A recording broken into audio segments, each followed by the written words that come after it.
It's $55,000 for restoration. It is falling into disrepair, so it was really important that that doesn't happen.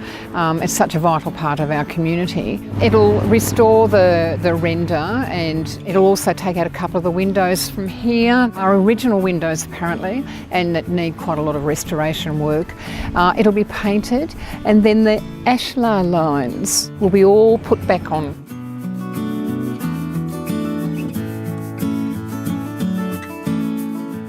It was all done by horse and cart, you know, so the stone was quarried locally, and it's not blocks of stones, it's rendered. So, I mean, I can't, when I look at that and I think what the incredible physical hard work and persistence and time that would have gone into to building that.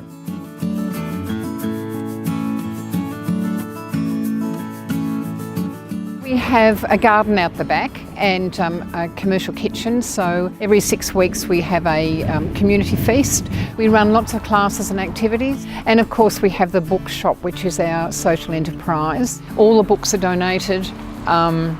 It's run by incredibly generous volunteers, and it provides a third of our revenue to do all that we do here. So it's about 70% of the people who purchase books from there are tourists, so it's an important part of our town being a tourist town.